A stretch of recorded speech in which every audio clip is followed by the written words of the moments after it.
Comme des soldats sur un champ de bataille, ces journalistes sont sur le terrain de la collecte de l'information, armés de leurs stylos, micros et caméras. Le journalisme, un métier noble, passionnant et exaltant. Donc on travaille à régler souvent des problèmes. Et c'est ça souvent qui nous réconforte dans le cadre de notre métier. Il y a des veuves qui étaient en train de perdre leur maison. Mais grâce à une publication d'un journaliste, elle a été restituée dans ses droits.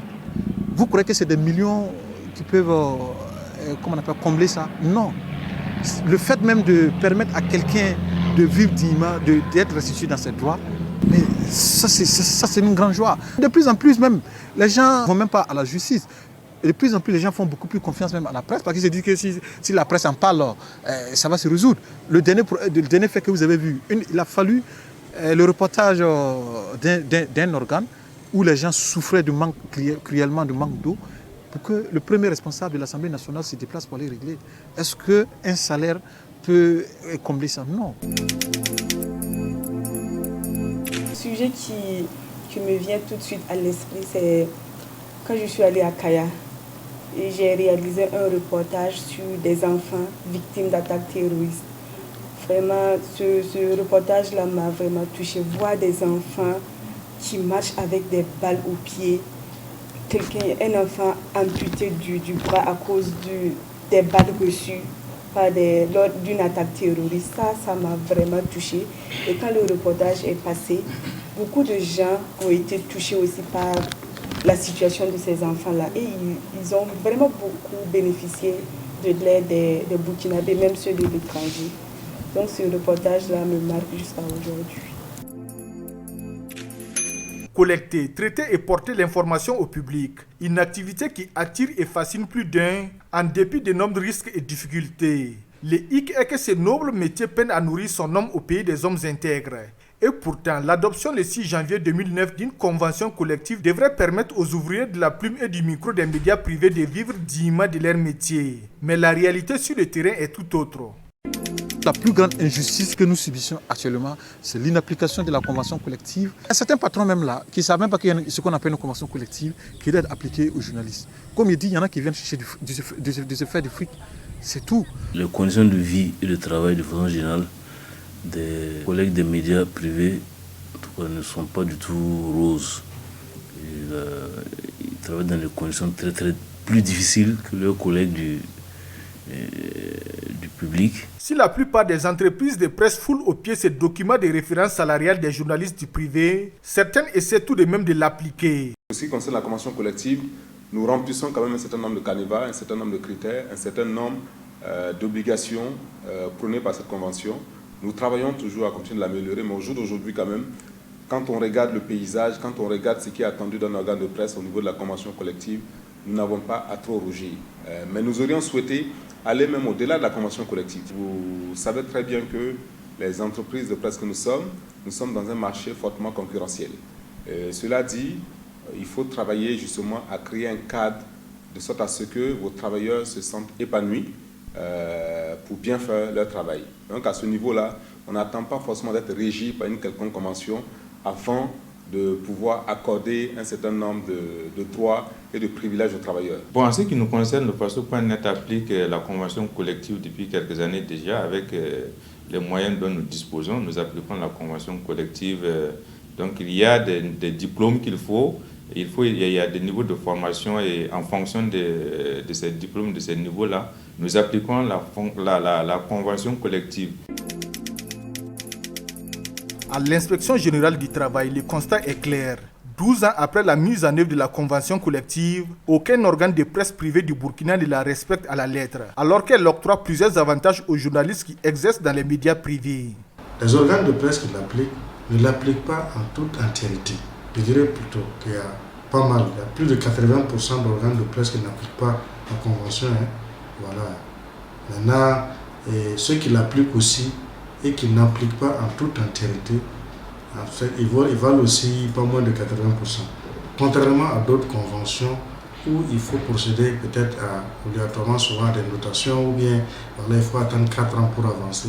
Les journalistes professionnels doivent avancer en échelon de manière automatique chaque 2 ans.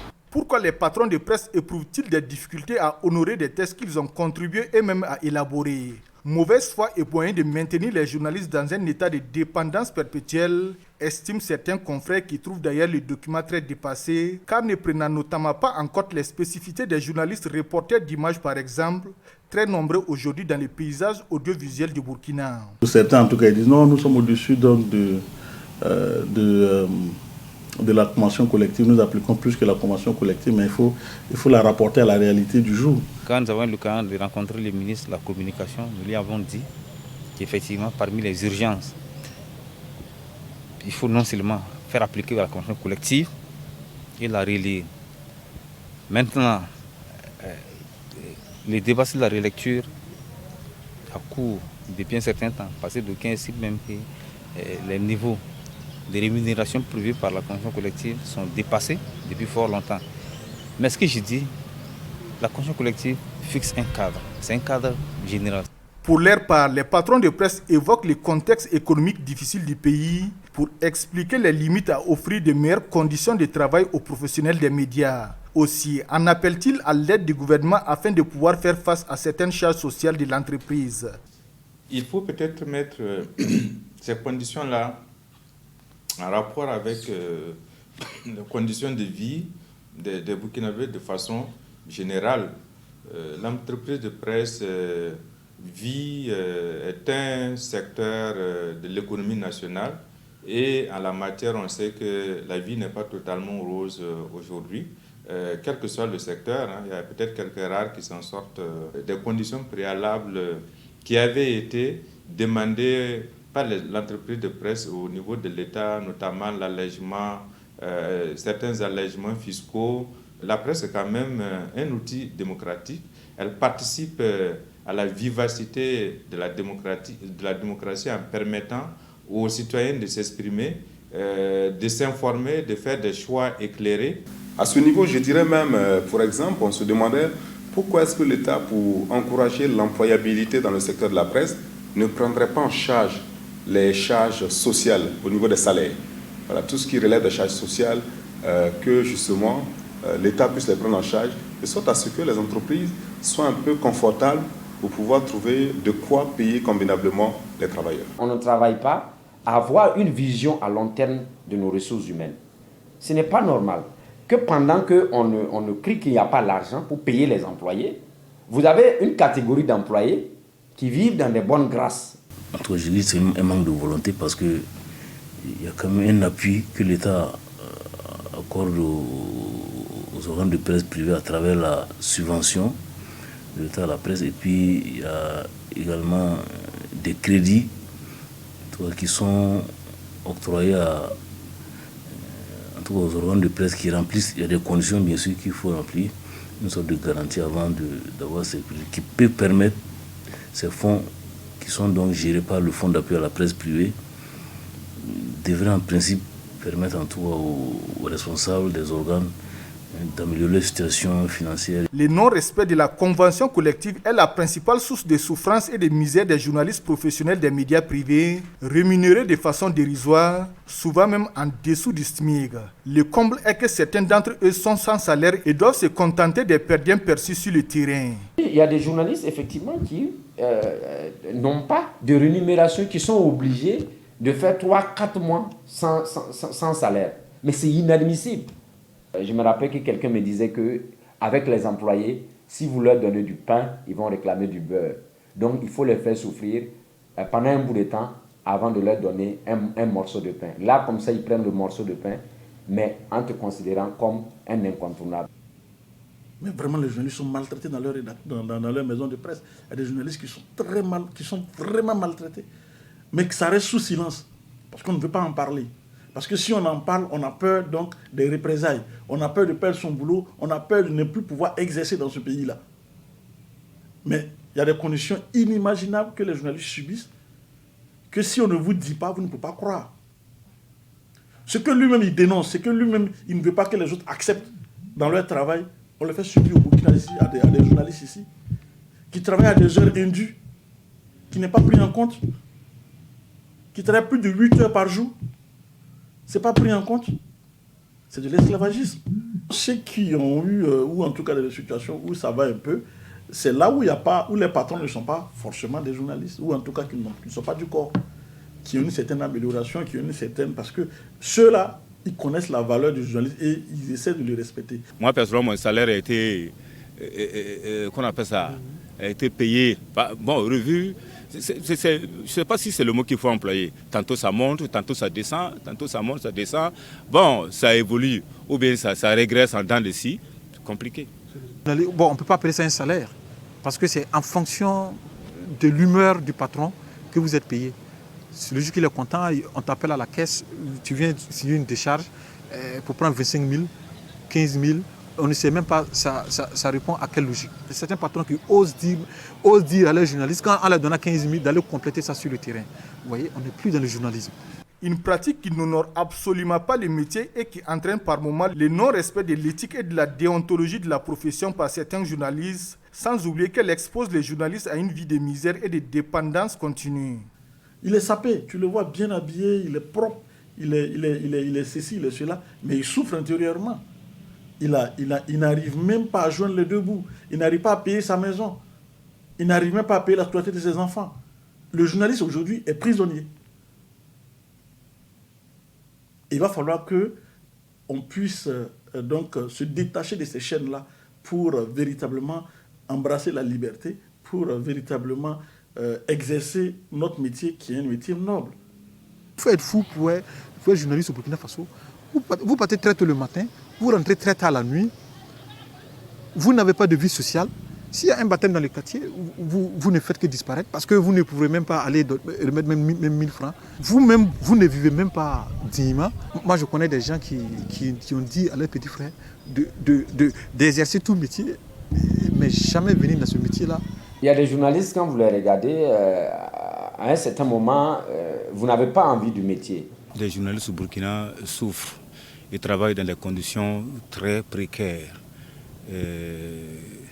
C'est vrai que quand on écoute la radio, quand on regarde la télé, c'est vraiment beau, de très belles images, mais ce sont des sacrifices énormes que les journalistes consentent, n'est-ce pas, pour avoir l'information.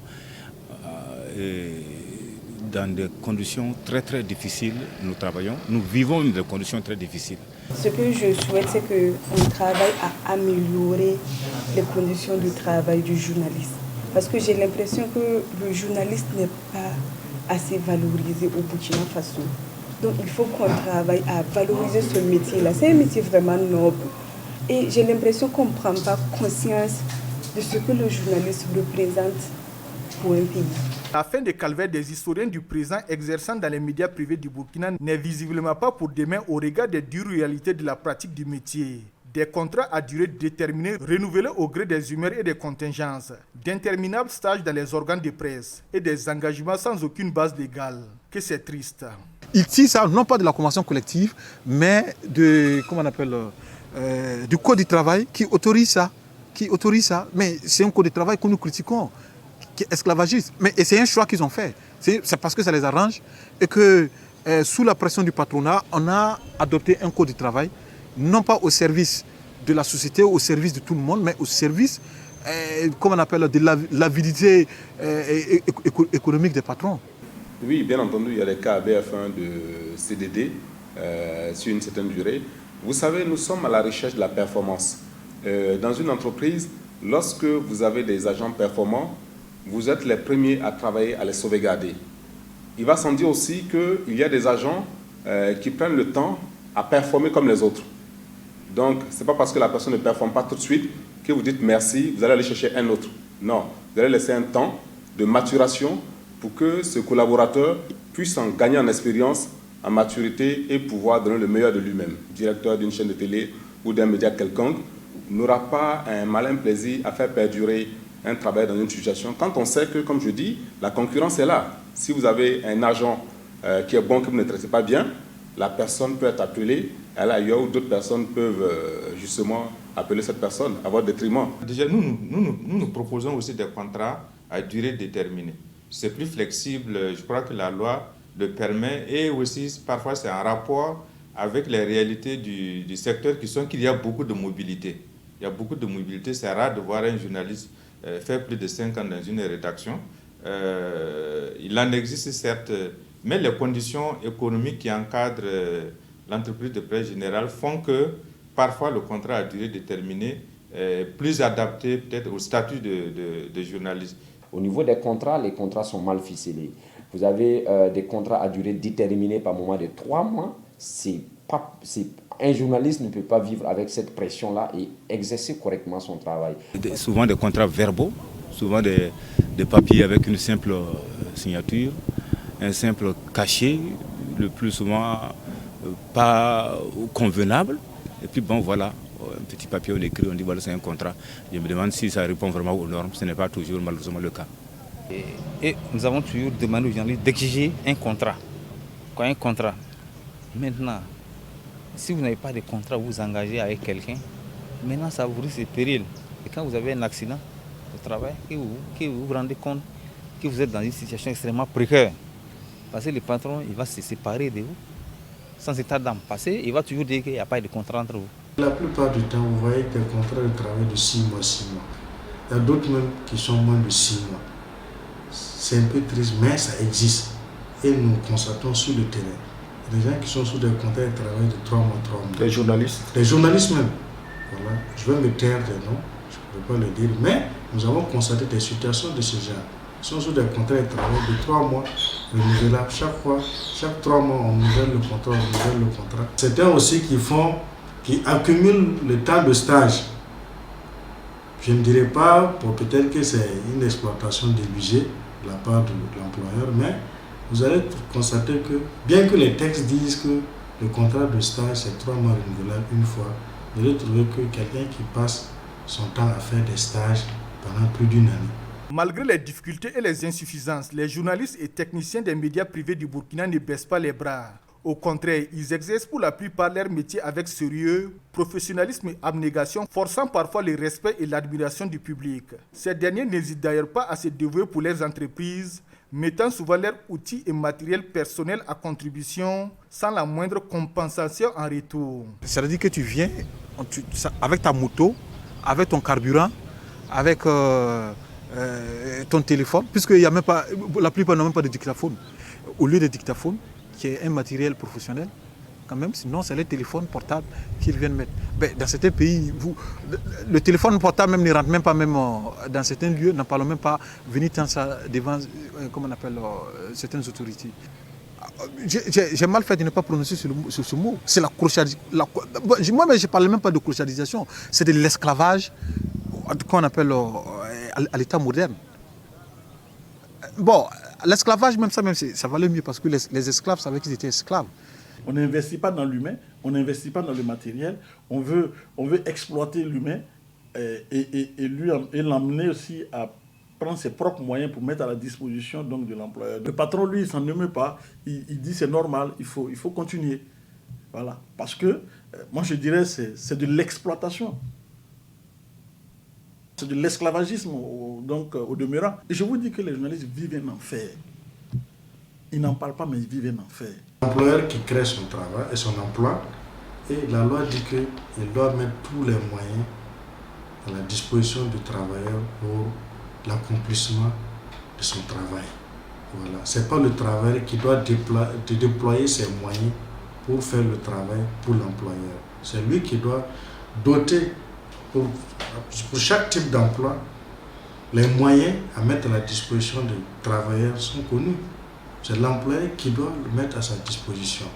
Alors qu'ils exercent un métier périlleux, exigeant et très risqué, peu de journalistes de la presse privée bénéficient d'une sécurité sociale et se retrouvent ainsi abandonnés à eux-mêmes en cas de maladie ou d'accident. Il n'y a pas de couverture santé. Il n'y en a pas. Alors que tout ça se produit dans la convention collective. Je connais beaucoup de journalistes qui ont abandonné le métier parce qu'en venant à la rédaction ou bien en partant à un reportage, ils ont fait un accident et ils n'ont pas de moyens pour se prendre en charge. La rédaction, ce n'est pas son problème. Donc le journaliste se trouve seul, abandonné à lui-même. C'est pas la générosité de quelques confrères. Bon, quand on essaie de lui tendre 1000 francs, 2000, ça ne peut pas quand même tout. Mais après, on le jette rapidement à l'oubliette. Le gars, il reste à la maison. Et les gens de plus en plus comprennent que bon, quand c'est comme ça, ce n'est pas la peine de prendre des risques. Ce n'est pas la peine. Ce qui est d'ailleurs paradoxal, le journaliste est premier à critiquer et à montrer les situations qui se passent dans les entreprises ailleurs. Mais dans les entreprises de presse, on ne veut pas montrer cela parce que le journaliste qui essaie de décrire les conditions de travail dans lesquelles il est dans son entreprise, ce journaliste-là n'aura plus de travail. On a constaté qu'il y a beaucoup de médias qui ne déclarent pas les travailleurs de la CNSS. Ça, c'est une situation très criante. Quand nous constatons ce genre de situation, nous faisons la liste des travailleurs non déclarés que nous envoyons à la CNSS pour un suivi, afin qu'on puisse les déclarer. Le paysage médiatique privé burkinabé est riche de plus de 200 sites en ligne, une dizaine de télévisions, des centaines de radios et de nombreux journaux imprimés. Une floraison qui semble accompagner la bonne position du pays en matière de liberté de presse et d'ancrage de la démocratie, mais qui pourrait être nuisible pour la profession selon certains acteurs avisés. Un assainissement du milieu s'impose donc. Il y a aussi le fait qu'il faut assainir le milieu, je reviens dessus, parce que quand vous prenez les télévisions, je trouve déjà qu'il y a trop de télévisions par rapport au marché qui existe au plan économique.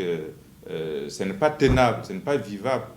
Toutes les entreprises de télé, par exemple, ne peuvent pas vivre, j'allais dire, sereinement avec le tissu économique qu'on a. C'est pareil pour la presse en ligne. À un certain niveau, je pense qu'il y a un darwinisme naturel qui va s'appliquer et faire en sorte qu'il y a des médias qui vont disparaître face aux réalités économiques. Si je prends le cas du Burkina Faso, il n'y a pas de réelle restriction quant à la création d'entreprises de presse. Ce qui, du coup, va fragiliser le marché. Il va sans dire qu'avec la multitude de médias qui ouvrent et le marché étant relativement restreint, ou du moins le marché publicitaire étant relativement restreint, les médias n'arrivent pas à lever suffisamment de ressources pour financer leurs différentes charges, pour financer leurs différentes activités. Et cela aura naturellement des répercussions sur les traitements salariaux des différents travailleurs qui s'y trouvent. Il ne vient pas aux journalistes pour se faire de l'argent. Entend-on souvent dire comme pour rappeler aux journalistes que leur métier ne les rendra pas riches. Pour autant, exercer ce métier ne doit pas non plus exposer à la pauvreté. Et les journalistes de la presse privée ne demandent qu'à vivre dignement de leur métier. Le journalisme dans le privé au Burkina Faso, on ne peut pas bâtir une vie digne avec. C'est malheureux. Je me dis que dans 5 ans, 10 ans, actuellement nous sommes cités souvent comme exemple. Je suis très sceptique que ce sera le cas vraiment dans 5 ans ou en tout cas dans les années à venir.